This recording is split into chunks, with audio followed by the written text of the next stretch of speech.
우리 이 시간 함께 앞뒤 좌우 있는 분들과 함께 활짝 웃으면서 이렇게 한번 인사 나눴으면 좋겠습니다. 예수님의 은혜 오늘도 함께 기억합시다. 이렇게 인사 나누겠습니다. 시작. 예수님의 은혜 오늘도 함께 기억합시다. 네, 예수님의 은혜 오늘도 함께 기억합시다. 근데 이제 웃으면서 이렇게 해야 기억이 나지, 찡그리면서 하면은 그 은혜가 여러분들을 통해서 기억나는 줄로 믿습니다. 우리를 통해서 하나님의 은혜와 사랑이 기억나는 곳이 바로 이 믿음의 공동체인 줄로 믿습니다. 네, 한 주 동안도 참 수고 많이 하셨습니다. 비가 많이 온 참 요즘이었습니다. 피해도 많고 어려움도 많은 가운데에 우리가 함께 나라를 위해서 또 고난받는 그러한 형제 자매들을 위해서, 특별히 교회 공동체 안에 어려움 당한 성도들을 위해서 함께 기도하고, 어려움 속에서도 우리와 함께 하시는 예수님을 기억하는 데 힘쓰는 저와 여러분들이 되기를 예수님의 이름으로 축원합니다. 이 7월달 참 중요한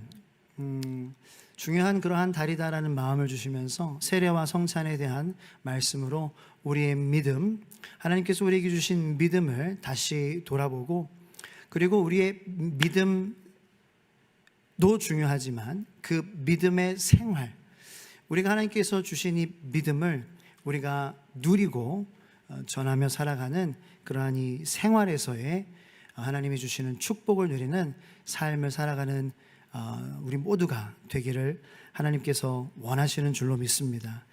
참 근데 이게 말처럼 쉽지가 않은 것 같습니다. 구원받았지만, 예수를 믿는다고 하지만, 내가 예를 들어서 주일에 말씀을 들었지만, 말씀을 들었다고 해서 쉽게 설명드리자면 일주일이 잘 사라지는 것은 아닙니다. 그렇죠? 내가 예배를 들었지만, 교회에 나왔지만, 그렇다고 해서 일주일 동안 내 믿음이 자동적으로 승리하는 것은 아니다라는 것입니다.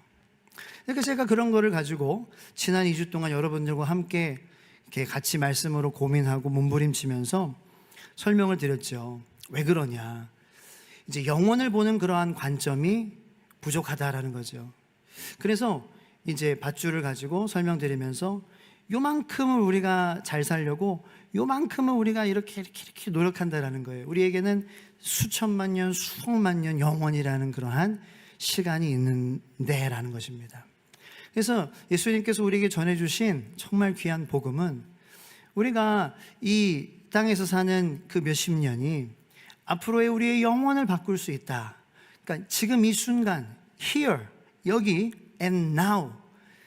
그러니까 뭐 대단한 것을 하나님께서 요구하시는 것이 아니라는 거예요. 우리의 연약함을 아시고도 사랑하시는 하나님 아니십니까? 할렐루야. 뭐 완전해지라는 것이 아니잖아요. 완벽한 인간이 되라라는 것이 아닙니다. 실수하지 말아라라는 것이 아닙니다. 지금 이 순간 예수 그리스도의 피, 하나님이 하신 것을 근거로 나의 한계를 인정하고 예수 그리스도를 뭐 말하자면 밟고, 그죠? 밟고서 하나님 앞에 나아가겠느냐, 예수님을 밟고 나아가겠느냐, 그 사람이 구원받는 사람이라는 거예요. 예수 그리스도께서 우리의 달이 되어주시는 것을 인정하겠느냐. 근데 그 인정은 곧 뭘 의미하느냐, 나에게 한계가 있다라는 것을 인정한다라는 거예요. 근데 그게 쉬운 것이 아니다라는 거죠. 어떤 분들은 자기의 한계를 인정하는 게, 저도 그렇지만 한계를 인정하는 게 되게 어려워요. 저도 뭐 지금 계속 매일매일의 싸움이잖아요. 한계를 인정하는 거, 나를 죽이는 거죠. 그게 나의 십자가. 그래서 이 땅에서 우리가 태어났기 때문에 나의 한계를 붙잡고 나의 마음을 붙잡고 살아가는 것이 자연스러운 우리의 모습이다라는 거예요. 그래서 땅에서 태어난 우리의 관심사는 저절로 이 땅의 것들에 간다. 제가 그래서 두 번째 주에 그렇게 설명을 드렸어요. 밧줄 이후에. 하늘에서 온 예수님은 그래서 우리들에게 오셔서 어떻게 하면은 사랑하는 우리들이, 이 땅에서 태어난 우리들이 땅에만 관심을 두고 살아가지 않고 영원한 하나님의 나라에 관심을 두며 살아갈 수 있을까? 그것이 예수님의 마음에 참 이 고민이셨다라는 것을 말씀을 드렸습니다. 그래서 이중 국적을 우리가 갖고는 있는데 이 이중 국적의 많은 베네핏 그 이로운 것들을 우리가 누리면서 우리가 이제 대한민국 국적을 가졌기 때문에 이제 앞으로 뭐 18만 원부터 50만 원까지 그 쿠폰을 쓸 수가 있잖아요. 할렐루야 할 건 아니죠, 그죠? 좋으시잖아요. 경제학자만 그거에 대해서 비판하지 경제학자들만 빼고 다 아무 말도 안 하대요. 네. 경제학자만 그걸로 통해서 우리나라의 앞으로 인트레스트가 빚이 이렇게 더 많아질 것이다 그렇게 예측을 하는데 그거는 뉴스에 안 나오더라고요. 이렇게 헤드라인으로 다 기다리고 있어 그날만 21일만. 네. 그래서 우리가 대한민국 국적을 가졌기 때문에 그러한 이득을 본다라는 거예요. 그러니까 하나님의 나라의 국적을 가지는 거는 얼마나 더 많은 이득이 있겠냐라는 거예요. 매일매일 할렐루야. 근데 그 하나님이 주시는 베네핏을 누리는 저와 여러분들이 됐으면 좋겠다라는 것입니다. 근데 그 이중 국적을 가지고 살아가는 삶은 뭐냐? 지난주에 겨자씨 같은 거다. 작은 거라는 거예요. 너무나도 잃어버리기 쉬운, 때로는 너무 그래서 어디 갔어? 그래서 쉽게 포기하고 싶거나 너무 작아서 불편하거나 그런 것과 같다라고. 하지만 그 안에는 모든 것이 들어가 있다라는 거죠.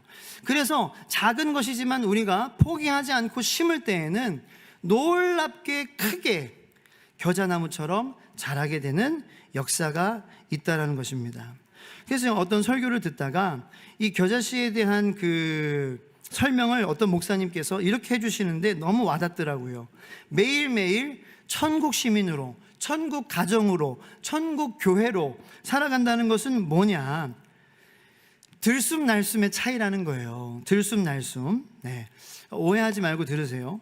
어떤 교회에, 이거 우리 일상생활에도 그렇게 있을 수 있어요. 어떤 담임 목사님이 성도들에게 자, 우리 찬양합시다. 이제 그랬대요. 그런데 이제 천국의 그러한 교회는 어떠한 교회냐? 들숨으로 성도들이 반응하는 교회가 아니냐라는 거예요. 목사님께서 야, 우리 찬양합시다. 그러면은 이제 성도들의 마음이 하나님과 연결되어 있으면은 숨을 들으면서 찬양이요? 어떤 찬양이요? 뭐 할까요? 우리 변찬한 주님의 사랑과 할까요? 하나님의 은혜로 할까요? 뭐 할까요? 뭐 할까요? 이게 이제 천국의 분위기 아니냐라는 거예요. 천국은 항상 하나님 찬양을 이렇게 하지. 근데 이제 지옥의 그런 분위기는 어떤 분위기라는 거예요. 찬양합시다 그러면은 이런 분위기, 그죠? 자, 우리 목장 모임에서 목자가 자, 우리 마음을 나눕시다. 그러면은 이제 그래요. 우리 많은 마음 나누고 우리 기도합시다. 목자 그러면 우리 기도 그래요. 누가 먼저 할까요? 기도. 이렇게 또 기도하지. 또 마음 나누지. 또 하지. 이렇게 날숨이 나오면은 이게 지옥의 그런 분위기가 아니냐라는 거예요. 하나의 차이죠. 하나의 차이. 가정도 천국의 가정이 뭐냐? 다른 게 아니다. 뭐 돈이 많고 이게 아니라 갑자기 이제 아내가 맨날 하고 여보 나 오늘 좀 팔이 좀 많이 쑤셔 가지고 설거지 한 번만 좀 도와줄 수 있어. 도와주는 게 아니라 다 같이 하는 거잖아요. 도와줄 수 있어. 이렇게 남편이 근데 이제 천국의 가정은 그래 알았어. 그래 내가 설거지 했어. 그래 또 뭐 하지? 그래 분리수거 오케이 알았어 하자. 왔다. 이 천국의 가정이 아니겠느냐라는 거예요. 할렐루야. 네, 할렐루야.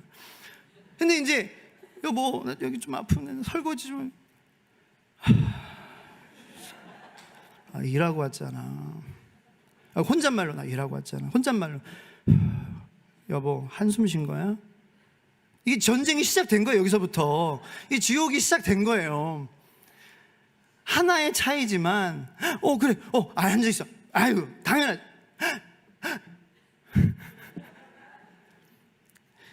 자, 근데 여러분 이게 우리 마음대로 되냐는 거예요. 숨도 자 보세요. 이게 찬송가인데 우리가 우리의 노력으로 올라갈 수는 있죠. 근데 이게 떨어지잖아요. 이게 이제 땅에 우리가 사는 우리들이에요. 우리의 노력으로 잠깐 올라갈 수 있지만 떨어지기 마련이다라는 거예요.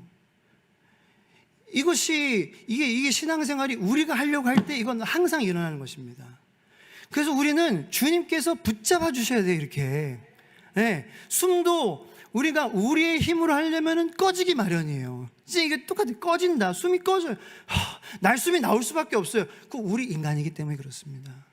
뭐라고 하는 거야? 저도 한숨 많이 쉬죠. 근데 내 마음이 땅하고 연결되어 있으면 그럴 수밖에 없어요. 근데 하나님한테 붙잡히면은, 그 하나님이 끌어올려 주시면은, 그건 나는 뭐 내 의지와 상관없이 익사이트 되는 거예요. 익사이팅이. 그 내가 잘나서가 아니라 하나님이 땡겨주시기 때문에. 할렐루야. 그러니까 하나님이 계시는 것을 기억하는 거죠. 하나님이 나를 당겨주시는 분이시구나, 끌어올려주시는 분이시구나. 나는 중력에 의해서 나의 인간의 무게, 나의 고민의 무게, 나의 삶의 무게, 여러분들의 삶의 무게가 얼마나 무거우시냐라는 거예요. 여러분의 자리에서 아내로서, 엄마로서, 할머니로서, 할아버지로서, 여러분 인간으로서 무게와 죄의 무게와 고민의 무게와 유혹의 무게가 얼마나 무겁냐라는 거예요. 무겁지 않으면 왜 예수님께서 하나님께서 예수님이라는 아들을 보내셨냐는 거예요. 우리의 죄의 무게가, 우리의 인간의 무게가, 하나님과 함께 살 수 없는 무게가 가벼운 거냐면 아들을 보내실 리가 없었다라는 거죠. 그래서 우리는 이 천국의 삶을 산다는 것은 아주 간단한 거지만, 그 간단한 것조차도 예수님을 기억하고 우리를 끌어올려 주시는 하나님으로 말미암아 가능한 것을 고백하는 저와 여러분들이 되기를 예수님의 이름으로 축원합니다. 그것이 성찬이라는 거예요. 세례받았지만 세례받은 것으로 우리가 계속 들숨을 쉴 수 없다라는 거죠. 구원받았다고 해서 계속 하나님께 효도하는 삶을 살 수 없다는 거죠. 땅이 계속 우리를 끌어내리기 때문에, 조금 걷다 보면 피곤해지기 때문에, 그게 우리의 한계예요. 조금 기뻐하다 보면은 예배 드리고 나서 2층에서 4층 올라가는 길에 시험에 들 수 있는 게 우리라는 거예요. 실제로 그런 경험 우리가 하지 않습니까? 3층에서 4층 올라가는 길에 일이 터질 수 있는 게 우리라는 거예요. 눈 깜짝할 사이에 마음이 변할 수 있는 게 우리라는 거예요. 네. 아멘 하셔도 돼요. 아멘. 그러나 우리가 하나님을 기억할 때에, 하지만 그럼에도 불구하고 주님이 나와 동행해 주시고 나를 붙잡아 주시고 계신다라는 것을 우리가 계속 기억할 때에, 그런 땅에 꺼지는 우리를 주님께서 끌어올려 주시는 줄로 믿습니다. 그게 믿음이라는 거죠. 기억하는 거. 그래서 예수님은 우리를 끌어올려 주시기 위해 성찬을 약속해 주신 거예요. 성찬은 들숨조차 우리의 힘으로 할 수 없는 어려운 인생 가운데 우리에게 생명의 호흡을 회복시키시는 하나님의 은혜인 줄로 믿습니다. 우리가 한계를 인정하고, 나는 십자가에서 나를 위해 나의 생명을 바치신, 나의 목숨을 대신해서 살려주시기 위해 자신의 목숨을 바꿔주신 예수님을 나는 다시 깊이 생각하는 내가 되겠습니다 라는 그 자리에 내가 나갈 때에 하나님이 우리를 끌어올려 주시는 것, 그것이 바로 성찬이라는 것입니다. 그런데 무엇 때문이었을까요? 우리는 그 성찬의 자리에서 그러한 은혜를 많이 누리지 못했다라는 것입니다. 누구의 잘못일까요? 윗물이 맑아야 아랫물이 맑은 것이죠. 목회자와 그런 장로와 같은 감독들이죠. 감독들의 잘못이 크겠죠. 그런데 그렇다고 해서 우리가 목사님들과 장로님들을 비난해야 할까요? 비난해서는 안 되죠. 비난은 하나님이 원하시는 게 아니에요. 왜 가르치지 못했을까? 자, 쉽게 비난하지 않고, 비난은 마귀가 좋아하는 거예요. 비난하지 않고 왜 그들이 가르치지 못했을까? 회복과 치유를 향한 마음을 갖고 바라보면은 답이 나와요. 왜 가르치지 못했어요? 그들도 하나님이 끌어올려 주시는 은혜를 누리지 못했기 때문이에요. 교회의 감독들도 성찬을 통해서 자기의 한계를 인정하고, 목사님들도 자기의 한계를 인정하고, 장로님들도 자기의 한계를 인정하고, 하나님이 끌어올려 주셔야 내가 들숨을 쉴 수 있는 존재라는 것을 성찬을 통해서, 매일의 성찬을 통해서 경험하고 또 보여줬다면, 그 밑에서 치리받는, 교육받는, 말씀의 은혜를 받는 성도들도 이게 성찬이구나, 이렇게 은혜를 받는 거구나, 이렇게 우리가 끌어올림을 받는 거구나, 라는 신앙의 전수를 자연스럽게 받을 수 있는 것인 줄로 믿습니다. 그래서 오늘 그러한 성찬의 진정한 의미를, 아직 이 교회의 유일한 감독은 저와 김보경 목사입니다. 그리고 이제 앞으로 세워질 장로님들 세우길 원하는 거예요. 성찬의 의미를. 그리고 이 감독들이 그렇게 살아야 되겠죠. 본을 보여서. 그래서 여러분들도 매일 성찬에 하나님이 끌어올려 주시는 그러한 은혜를 우리가 모두가 살아가기를 축원하는 것입니다. 자, 우리가 모두가 근데 이제 살펴봐야 될 것은 예수님께로 돌아가야죠. 예수님께서 성찬을 제정해 주셨기 때문에, 인간이 아니라. 예수님께서 성찬을 제정해 주셨을 때에는 유대인들의 가장 큰 명절인 유월절 만찬 저녁 시간에 성찬을 제정해 주셨습니다. 복음서를 읽어보면 여러분들도 잘 아실 수 있습니다. 유월절은 유대인들의 명절 중에 가장 큰 명절이었습니다. 유월절 들어보셨죠? 한 번이라도? 네. 자, 유월절은 우리나라로 따지면 굳이 따지자면 여러분들의 이해를 돕기 위해 구정 같은 그러한 명절입니다. 구정 저녁에 전통적으로 가족이 모여서 식사하는 것 같은 걸로 생각하시면 되겠습니다. 예수님께서도 제자들에게 명령하셨습니다. 내가 고난받기 전에, 누가복음 22장 15절 말씀에 내가 고난받기 전에, 다 같이 한번 읽어볼까요? 시작. 내가 고난받기 전에 너희와 함께 이 유월절 먹기를 원하였노라. 자, 예수님께서 십자가에 달리시기 전에 마지막으로 제자들과 함께 드시고 싶은 저녁이 유월절 만찬이었습니다. 네, 기억하세요? 자, 이렇게 말씀하신 것은 왜일까요? 유월절 만찬과 이 성찬의 의미가 깊은 연관을 가지고 있음을 알 수 있습니다. 예수님께서는 왜 성만찬을 유월절 만찬 저녁에 제정하셨을까요? 왜냐하면 유월절 만찬을 먹는 이유도 유대인들이 잘 기억하고 기념하고 잘 전하기 위해서이기 때문입니다. 그러니까 똑같은 거죠. 성찬의 목적과 의미와 똑같은 거예요. 한번 따라해 보겠습니다. 오늘 본문 말씀에 24절, 25절, 26절에 나오는 세 개의 액션 워드, 동사예요. 따라해 보겠습니다. 기념하라, 기억하라, 전하라. 이 세 가지, 기념하고 기억하고 전하는 것이 유월절 만찬의 목적이었어요. 성찬도 마찬가지입니다. 우리가 기억하고 기념하고 전하기 위해서예요. 뭘 기억해요? 아까 말씀드린 거, 나의 한계, 하나님이 끌어올려 주셔야 하는 거, 그리고 그 복음을 전하는 거. 제가 지난번에 언제 한번 차를 탔어요. 차를 타고 시동을 부르릉 걸었어요. 그런데 갑자기 제 머릿속이 하얘지면서 내가 어디 가려고 시동 걸었지? 갑자기 까먹은 거예요. 내가 어디 가려고 그랬지? 어디 분명히 가려고 했어요. 잊어버린 거예요.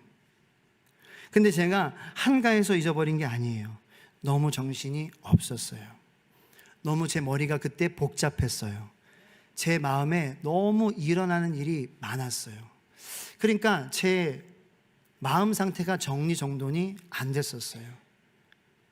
다시 말해, 저는 기도하지 않았고 하나님을 생각하지 않은 영적인 상태였어요. 그러니까 막 실수가 남발이 되는 거예요. 그때 하나님께서 제 마음 가운데에 딱 이런 생각을 주셨어요. 이런 마음을 주시는 것 같았어요. 예수님을 너무 많이 잊어버리고 살고 있는 것 같다 라는 그러한 마음을 주셨어요. 여러분, 우리가 예수님을 잊어버리는 것이 머리가 나빠서일까요? 우리의 삶이 너무 텅텅 비어서 할 일이 없어서, 아니면 너무 바빠서 예수님을 잊어버리는 걸까요? 아니요, 어쩌면은 우리의 삶이 너무 엉켜 있어서, 너무 뒤죽박죽이어서, 너무 정리정돈이 안 돼 있어서 우리가 예수님을 기억하려고 하지 않아서 우리가 예수님을 잊어버리고 사는 것이 아닐까 한번 생각해 봤으면 좋겠어요. 여러분, 원래 믿음 좋은 사람이 있을까요? 처음부터? 성경에 의인은 없나니 하나도 없다고 기록이 돼 있어요. 믿음이 원래 좋은 사람은 없습니다. 하지만 예수님께서 믿음이 너를 구원하였다, 믿음이 너의 죄를 사하였다, 이렇게 말씀하시는 사람은 분명히 있지요. 자, 그런 사람들은 어떠한 사람일까요? 믿음이 원래부터 좋은 사람이 아닙니다. 그런 사람들은 더 예수님을 의지하려고 그들의 삶에 수많은 바쁜 일들이 일어나고 그들의 삶에 그들은 여러 가지 수많은 선택을 할 수 있습니다. 그들은 수많은 다른 것들을 할 수 있습니다. 100만 가지 선택이 그들의 앞에 있습니다. 수많은 우선순위들이 그들의 삶에 있습니다. 1등, 2등, 3등, 4등, 5등, 6등이 있습니다. 그러나 그들은 그 수많은 것들 가운데서 예수님을 가장 1순위에 두려고 일부러 예수님을 기억하려고 생각하려고 애쓰고 몸부림치는 그러한 사람들입니다. 왜요? 그것이 자신의 한계, 인간의 한계임을 알기 때문에. 모든 것을 다, 예를 들어서 10가지 선택이 있으면은 9가지를 다 버리고 예수님만 한 가지만 한다라는 건 아니에요. 그러나 10가지 중에 9가지를 하더라도 그 한 가지 예수님을 찾는 것, 그것이 맨 위에 있기를 간절히 쫓는 사람이 된다라는 거예요. 그것은 뭐를 의미하는 거예요? 내가 하나님 앞에 하나님을 최고 우선순위로 두는 그러한 겸손한 마음, 하나님이 하시면은 된다라는 그러한 이 연약한 마음이지만 그래도 그 마음까지 드리고자 하는 그 겸손한 마음이 거기 안에 담겨 있다라는 건 아닙니까? 여러분, 좀 전에 우리가 아까 예배 시간에 읽었잖아요. 처음에 누가복음 4장 중풍병자. 여러분 한번 생각해 보세요. 예수님께서 복음서에서 병 고치는 사람들이 많았잖아요. 그런데 그 병 고친 사람들 외에도 병자들은 더 많았잖아요. 그죠? 그걸 아시죠? 예수님께 나와서 병 고침을 받은 사람보다 더 병에 시달린 사람들은 더 많았어요. 그런데 한번 생각해 보세요. 왜 그 다른 병 들린 사람들은 안 나왔을까? 이상하게 생각하지 않으세요?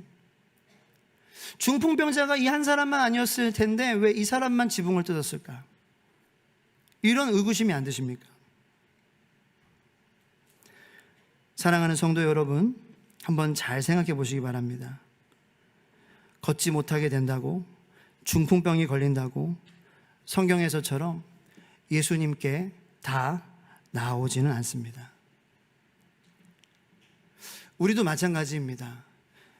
이렇게 말씀을 듣는다고 해도 우리의 이 한 주의 삶 가운데에 어떠한 일이 생겼을 때에 하나님 앞에 1순위로 나와 엎드리고 지붕을 뜯는 마음으로 눈물을 흘리며 내 친구 병자를 내리는 마음으로 내 온 힘을 써서 내 온갖 부끄러움과 창피와 손가락질과 멸시와 그런 거잖아요. 그죠? 질타와 손해죠. 손해. 배상해줘야 되는 거잖아요. 그런 모든 것들을 다 내가 감수하고도 첫 번째로 내가 할 거는 예수님께 찾아가는 거야. 일단 내가 할 수 있는 다른 것들도 뒤에 있어. 의원도 갈 수 있고, 근데 나 사실 해봤지. 그런데 나는 알아. 내가 제일 먼저 해봐야 될 거, 그리고 내가 제일 마지막으로 해봐야 될 거, 결국 궁극적으로 그 모든 것들을 사용해서 나를 고쳐주실 수 있는 분, 의사의 손으로, 약의 손으로, 환경의 손으로 하시는 분은 하나님이시다. 이게 겸손한 자의 태도 아니에요? 하나님께 기도하고 약사러 가는 사람하고요, 뭐야, 됐어, 그냥 나 약사의 말만 믿고 약사도 돼. 여러분, 이게 천지 차이라는 거예요. 이게 믿음 있는 자, 죄사함을 받은 자, 그렇지 않은 자, 주님은 그렇게 말씀하신다라는 거죠. 자, 그게 여러분 겨자씨만한 믿음 아닙니까? 큰 것을 요구하시지 않는 하나님 아닙니까? 정말 감사하죠. 하나님 우리에게 큰 것을 요구하시는 것이 아니라는 거예요. 땅 팔고 집 팔고 오는 게 믿음이 아니라는 거예요.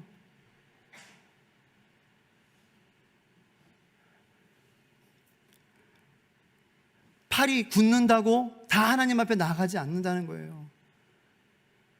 성경에 그렇게 나아간 사람들, 수백만 가지 다른 것들을 할 수 있지만 예수를 바라봅시다. 예수를 바라봅니다. 이 마음, 그 마음을 간직했고 지켰고 부끄러움과 멸시와 천대와 손해에도 불구하고 예수님만을 바라보며 그 앞에 무릎 꿇은 자들, 저와 여러분들이 되기를 예수님의 이름으로 축원합니다. 그것이 믿음이다라는 거예요. 처음부터 잘 믿은 게 아니에요. 그 예수님을 내가 순간순간 첫 번째로 두려고 하는 그 정신, 그 예수님을 기억하려고 하는 그 마음이 유월절이다. 그래서 이 유월절의 만찬 제가 여기 준비한 게 뭐냐면은 제가 여러분들에게 보여드리려고 공부한 유월절의 만찬의 식사인데, 제가 먼저 사진을 한번 보여드리면은 이게 정상적인 그런 유월절의 식사입니다. 이 세데르라고 하는 유월절 만찬 저녁 모습인데, 뭐 양다리도 있고요, 뭐 계란도 있고 쓴 그 허브, 쓴 식물도 있고요, 파슬리, 뭐 이런 쓴 식물들이 있고, 그 다음에 이스트를 넣지 않은 빵, 뭐 포도주, 뭐 이런 정도, 구운 달걀, 소금물. 그래서 이 유월절 식사는 먹는 데에게 중요한 게 아니라 의미예요, 의미. 하나님을 기억하는 거. 하나님 어떤 분이시냐? 출애굽 시켜주신 하나님, 우리를 구원해 주신 하나님, 그 하나님을 전하는 거.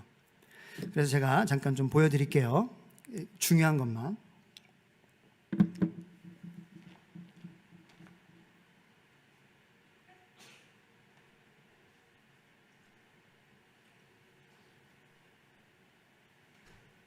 저희 집에 있는 거와 제가 좀 이렇게 쇼핑을 해가지고 준비를, 저희 집에 마침 구운 달걀이 있어가지고 이렇게 구운 달걀 준비를 했습니다. 이렇게 샐러리와 쓴 좀 풀들을 제가 준비를 했고요. 이 소금물을 준비를 했습니다. 이 쓴 나물, 쓴 풀이 아니라 그냥 나물인데, 쓴 나물과 이 소금물은 의미하는 게 뭐냐면은 애굽에서의 노예 생활에서의 그 고달픈 삶을 의미합니다. 쓴뿌리, 하나님이 구원해 주시기 전에 우리들의 그 아팠던 삶을 의미합니다. 이 소금물은 그 아팠던 삶의 눈물을 의미합니다. 뭐 샐러리도 마찬가지고요. 그래서 이것을 찍어서 이렇게 먹고요. 그리고 간단하게 이렇게 두 개를 준비했고, 이제 포도주인데 포도 주스입니다. 자, 그래서 이제 뭐 이렇게 이제 테이블, 예수님과 최후의 만찬으로 U자 형식으로 이렇게 앉았겠죠. 그래서 처음에 모든 것이 다 의미가 있어요. 그래서 말씀과 시를 읊으며 그 의미, 맛이 중요한 게 아니라 의미가 중요합니다. 그래서 서로 얘기하고 이야기를 통해서 하나님이 누구신지, 그리고 우리의 한계를 서로 얘기해 주는 거예요. 그래서 처음에는 이렇게 포도주를 갖고 뭐 마시고 막 배불리자, 이게 아니라 10가지 재앙, 출애굽할 때 하나님께서 보여주신 10가지 재앙을 우리가 같이 기억합시다 하면서 시작을 해요. 그래서 포도주를 손에 이렇게 찍어서 접시에다가 한 번씩 묻히면서 피, 개구리, 이, 파리, 가축의 죽음, 종기, 우박, 메뚜기, 흑암, 장자의 죽음, 이렇게 10개잖아요. 이렇게 바르고 시작을 합니다. 그리고 나서 다에누라는 전통 시를 한 사람씩 이제 가족끼리 서로 읊어요. 이거는 이제 그 정해져 있는 시인데, 이 시는 하나님이 얼마나 크셔서 우리에게 베풀어 주신 그 한 가지 은혜, 그 한 가지 은혜만으로도 우리들은 족합니다. 그러니까 만족합니다 라는 것을 이야기하는 거예요.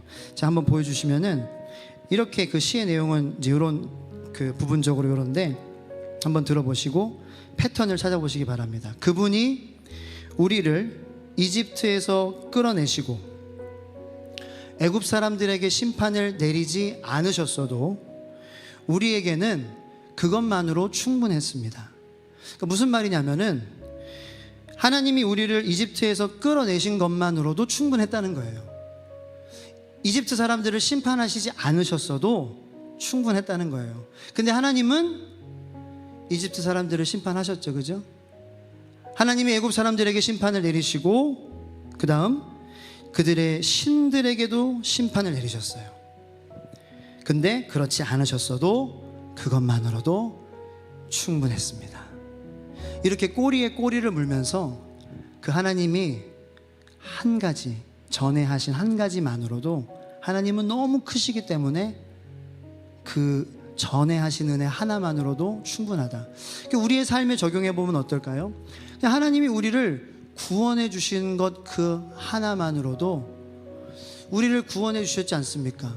우리에게 이 교회를 주시지 않았더라도 우리를 구원해 주신 것만으로도 우리는 충분했습니다. 뭐 이런 거죠. 그런데 교회를 주셨습니다. 우리에게 이렇게 교회를 주셨고 우리에게 또 가정을 주시지 않았더라도 교회를 주신 것만으로도 우리는 충분했습니다. 그런데 하나님께서 우리에게 가정을 주셨습니다. 그런데 우리에게 자녀를 주시지 않았더라도 우리는 그것만으로도 충분했습니다. 그리고 나서는 그 가장이 자 우리 이제 하나님 거룩하시고 영원하신 하나님 우리에게 쓴뿌리를 주신 하나님을 찬양합니다. 소금물에 찍어서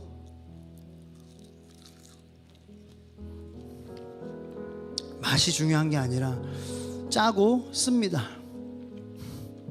그러나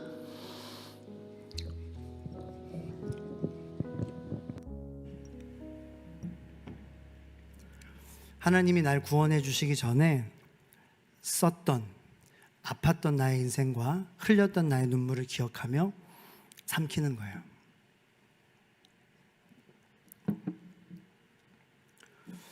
자, 이것이 6월절의 만찬이었어요. 예수님께서 성찬을 제정하시면서 빵과 이 모든 것들을 다 준비하는 것을 이제 삭제하셨어요. 오로지 빵과 포도주로 성찬을 제정하셨어요. 그런데 이 성찬은 간소화됐고 더 간단해졌지만 오히려 이 6월절 만찬의 깊은 의미를 완성하셨습니다. 왜냐하면 예수 그리스도를 믿고 하나님의 자녀된 우리들이 이 땅에서 매일매일 순간순간 하나님을 기억하고 잊지 않고 살아갈 수 있도록 만들어 주셨기 때문입니다.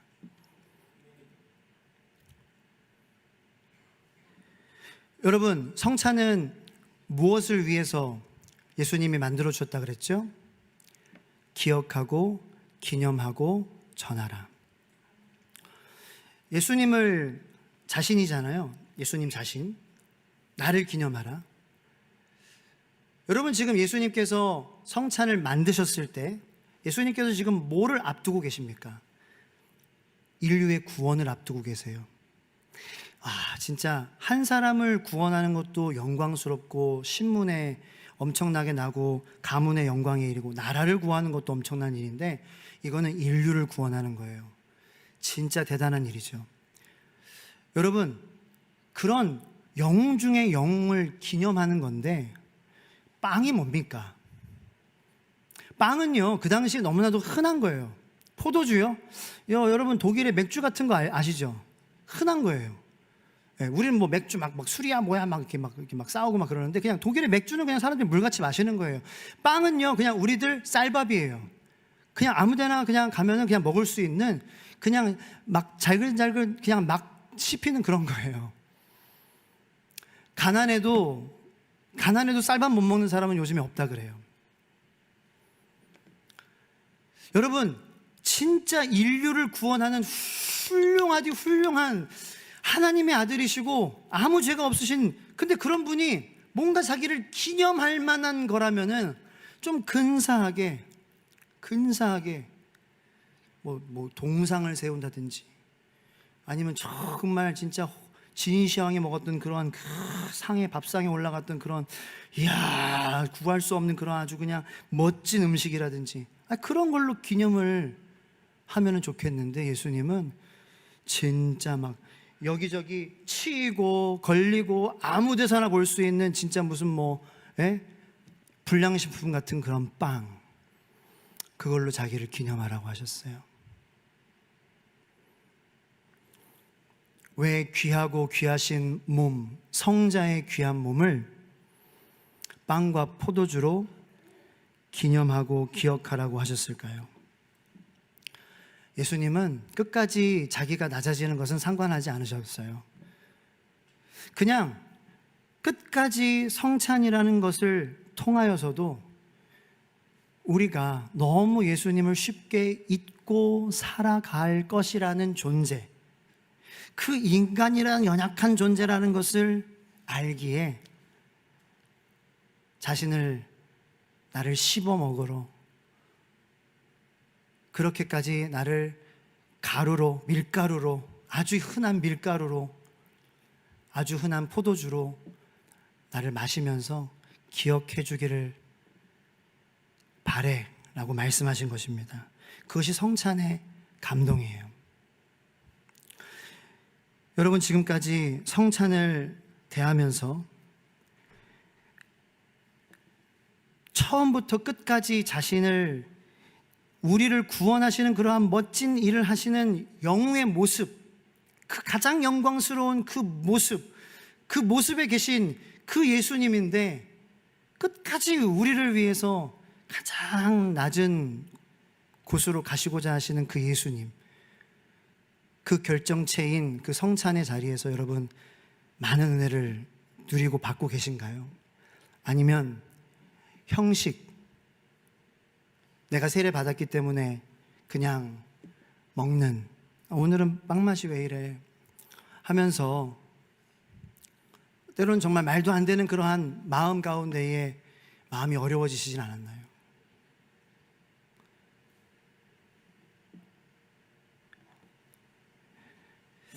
다윗이라는 사람을 저는 참 좋아해요. 왕이라서가 아니라, 용사라서가 아니라 바로 이 말씀 때문에, 그의 삶 때문에 그렇습니다. 시편 27편 4절 말씀 다 같이 한번 읽어보겠습니다. 시작. 내가 여호와께 바라는 한 가지 일, 그것을 구하리니 곧 내가 내 평생에 여호와의 집에 살면서 여호와의 아름다움을 바라보며 그의 성전에서 사모하는 그것이라. 아멘. 여러분, 다윗은 성찬의 시대에 살지 않았어요. 그러나 다윗이 왜 하나님의 마음에 합한 자, 너는 내 마음하고 똑같은 사람이야 라고 하나님께서 칭찬하셨을까요? 왜냐하면 다윗은 성찬의 마음으로 살았기 때문이에요. 매일매일 하나님을 기억하려고 애썼어요. 한 가지 일, 그것을 구하겠습니다. 많은 일이 있었겠죠. 다윗에게도 바빴겠죠. 왕인데. 그런데 한 가지 일, 첫 번째, 제일 중요한 거 뭐예요? 하나님, 제 삶에 하나님 당신의 아름다우심을 구하는 겁니다. 당신이 첫 번째가 되는 겁니다. 다윗은 완전함을 구하지 않았습니다. 하나님이 다윗이 완전해서 사랑하신 것이 아닙니다. 다윗은 살인 교사까지 했습니다. 다윗은 불륜까지 저질렀습니다. 다윗은 자식의 교육에도 망했습니다.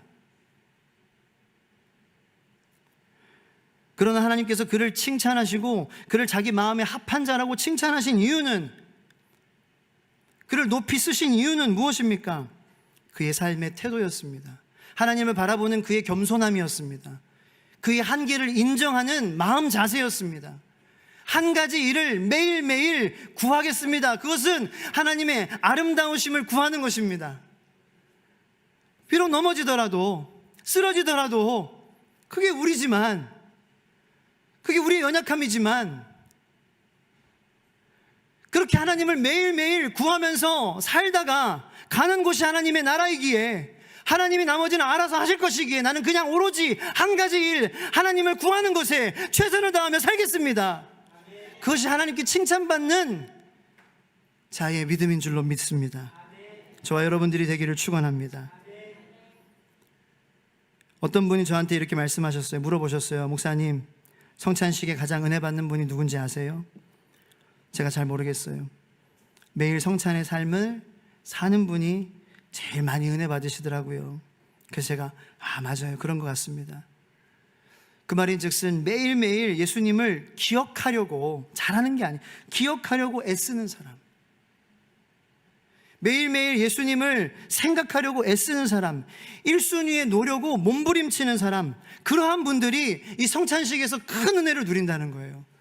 예수님께서 이렇게 낮아지셨구나, 빵이 되려고 하셨구나, 이 포도주가 되려고 하셨구나. 우리나라로 치면은 떡하고 막 식혜 같은 거예요. 가난한 사람도 다 질근질근 씹으면서 예수님을 생각하게 해주실 수 있게 예수님께서는 그렇게 낮아지셨구나. 그렇게 내 입속에서까지 내가 힘들고 어려워도 내가 언제든지 사 먹을 수 있는 그러한 존재가 되어지시기까지 나의 기억 속에 들어오셔서 나를 끌어올려 주시기 위해서, 그런 예수님이구나. 하나님이 근데 얼마나 크신데 그렇게 하찮은 그러한 존재로 내려오셔서까지 나에게 삶에 기억되고자 하셔.